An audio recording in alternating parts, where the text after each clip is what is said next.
ایک کمپنی کا ملازم بہت غریب تھا اور تنگ دستی کی زندگی بسر کر رہا تھا۔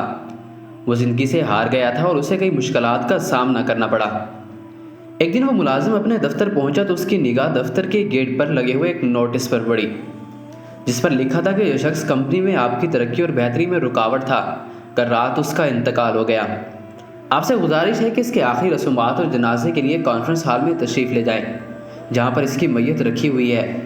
یہ پڑھتے ہی وہ اداس ہو گیا کہ اس کا کوئی ساتھی ہمیشہ کے لیے جدا ہو گیا، لیکن چند لمحوں بعد اس پر تجسس غالب آ گیا کہ آخر وہ شخص کون تھا جو اس کی ترقی کی راہ میں رکاوٹ تھا۔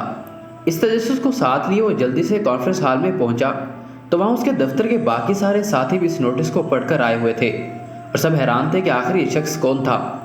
کانفرنس ہال کے باہر میت کو دیکھنے کے لیے لوگوں کا اس قدر ہجوم ہو گیا کہ سیکیورٹی گارڈ کو یہ حکم جاری کرنا پڑا کہ سب لوگ ایک ایک کر کے اندر جائیں اور میت کا چہرہ دیکھ لیں۔ سب ملازمین ایک ایک کر کے اندر جانے لگے۔ جو بھی اندر جاتا اور میت کے چہرے سے کفن ہٹا کر اس کا چہرہ دیکھتا تو ایک لمحے کے لیے حیرت زدہ رہ جاتا اور اس کی زبان جیسے تالے سے چپک گئی ہو، یوں لگتا تھا کہ جیسے کسی نے اس کے چہرے پر گہری ضرب لگائی ہو۔ باری آنے پر وہ شخص بھی اندر گیا اور میت کے چہرے سے کپڑا ہٹا کر دیکھا تو اس کا حال بھی دوسروں جیسا ہی ہوا۔ کفن کے اندر ایک بڑا سا آئینہ رکھا ہوا ہے اور اس کے ایک کونے پر لکھا تھا، دنیا میں ایک ہی شخص ہے جو آپ کی صلاحیتوں کو محدود کر کے آپ کی ترقی میں رکاوٹ بن سکتا ہے، اور وہ آپ خود ہیں۔ یاد رکھیے کہ آپ کی زندگی میں تبدیلی آپ کی کمپنی تبدیل ہونے سے، آپ کا باس تبدیل ہونے سے، آپ کے دوست احباب تبدیل ہونے سے نہیں آتی۔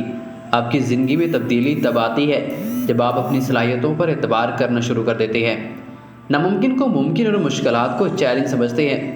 اپنا تجربہ کریں، اپنے آپ کو آزمائیں، مشکلات، نقصانات اور ناممکنات سے گھبرانا چھوڑ دیں۔